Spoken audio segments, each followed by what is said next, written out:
Hey guys, and welcome back to Rage Gaming. I'm finally now talking about the big press event that happened in LA, because as it turned out, that secretive press event was actually, an early chance to play the DLC for 3 hours total. And it was all set in the first starting area specifically. They were not allowed to capture footage though, but talk about the experience they had. That's why if you've looked at different videos about it, it's all using the same footage, the same few clips. So we've likely looked at the same footage in some way or another if you've looked at any of it. Therefore, this video is basically a quick recap of some of those main details, news around the events that followed. The big one here though is the crazy hands-on that PC Gamer had some time ago. They played for an entire day, not just 3 hours, via the From Software offices in Japan directly, able to speak with Miyazaki, revealing new information outside of that press event. Details like how Miyazaki has undersold how big this DLC will be. So let's just get into it. To start with, you will begin the DLC via Miquella's cocoon after you've defeated Mo. This means you will also need to defeat Radahn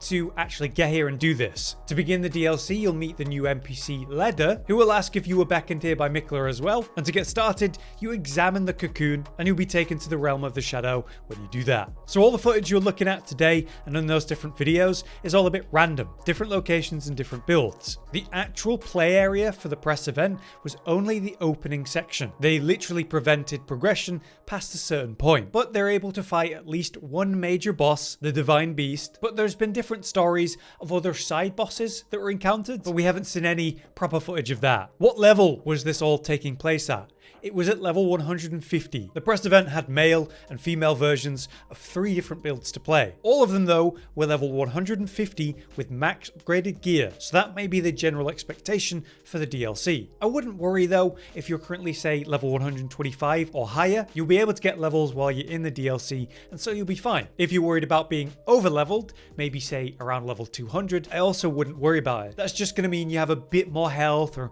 mana to work with, but it would seem that somewhere between level 150, a bit below, a bit above that is what's expected. Also fantastic news, the start screen, the background that's blinding white normally, that has been changed to black because of all the memes and complaints about that, I guess. Actually, there's a bit of quality of life updates that people have been talking about that they noticed from their gameplay. I've heard reference to a new recent item tab, so when you open your inventory, you can quickly see everything you've recently grabbed, so you can easily see what's new. Also, new items have some kind of exclamation mark given to them, just to make it really obvious. So quality of life like that is absolutely wonderful. The type of stuff that you wonder, why was that never there to start with? So hopefully there's more stuff like that in general. To manage the map, there's actually 2 now. There's the main original map with all its original different layers to look at, and then on a new tab or a different menu, there's a separate map just for the DLC. So the Shadow Realm map will be your entire thing when you're looking at that, to keep the 2 places or 2 locations very separate from one another. We know that there's going to be over 10 new major boss fights, but that's not only 10 bosses or whatever for the whole DLC. There are many side bosses. Like I said, they fought the Divine Beast, but I heard lots of different conflicting stories about extra bosses they were able to fight that all sounded like side bosses, so there's quite a few in the starting section. We also know there's going to be at least 3 legacy dungeons of varying size and difficulty, but the design philosophy between different areas, legacy dungeons and otherwise, has changed. Miyazaki said in different interviews that they want it to be a lot more seamless and a lot less obvious when you're going into, say, the open world to a catacomb or open world to a legacy dungeon. Simply traversing these regions is going to feel significantly different. I heard little stories about getting those torrent wind springs active, so you could leap up into the air in different areas after you kind of activated it, so exploration's really going to be rewarded. But to get specific about that, there's these new fragments. Scadutree fragments are a new mechanic that's going to reduce the difficulty of what you're facing. Yes,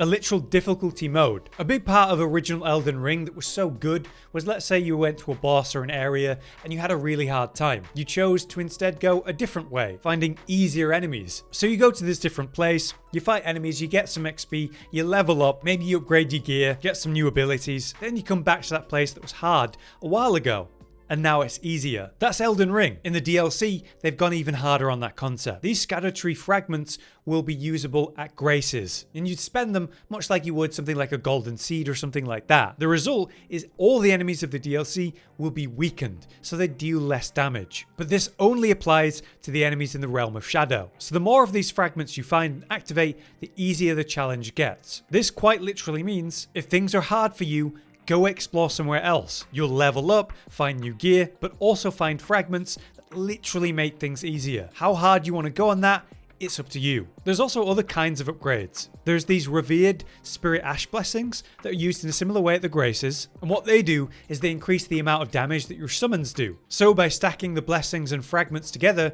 you can make things even easier. Also, as I mentioned there, the Graces are back after all. It was said by Miyazaki, certain phrases that sounded like Graces would be removed for the new Miquella crosses, which would functionally just be Graces. But as it turns out, the Miquella crosses are simply an indicator of main story progression. It's where Miquella has been, and if you follow the path that they set, you'll go to new main story progression. Now, something that I heard and read from all of the press stuff is that there are many claims enemies are faster. They're more threatening mechanically compared to the original game. Now, it's hard to believe or even discredit that. This could be people bumping into new enemy types with new mechanics. It could be players who are new to the series entirely or just rusty. So it's hard to know how valid that claim really is. Some enemy types are way more agile than others, it's true, but usually it's not every enemy in the game. What is universal is that the first enemy that people fought often gave people a much harder time than they thought. Ouroboros, someone I've been watching for like a decade, is someone I would trust to talk about this topic. And he talked about how when he went back and reset his vigor to put it higher than 50, he was still taking incredible amounts of damage from all the enemies. So the fragments that make enemies deal less damage, that's kind of how you make things easier. Now, as previously claimed, there will be over 100 new weapons, but importantly, there are 8 new weapon types. We now know the actual names of these new weapon types, and we've seen some of the new movesets previously unseen. To list off the new weapon types, we have the great katanas, the dueling shields, thrown weapons, reverse grip swords, the martial art or hand wraps, light greatswords, which look amazing, the perfume bottles, and beast claws. We've had a chance to look at most of these weapon types. The one now revealed in these gameplay bits is light greatswords, which basically are greatswords but very light so they can be a lot more agile. We see the player make use of the Ash of War, putting the weapon to the side before doing different movesets like the leaping jump, basically holding the Ash of War key and then using a light or heavy attack. They look incredible and are probably my favourite of the new weapon types, at least visually. Important to know are the perfume bottles and throwing weapons,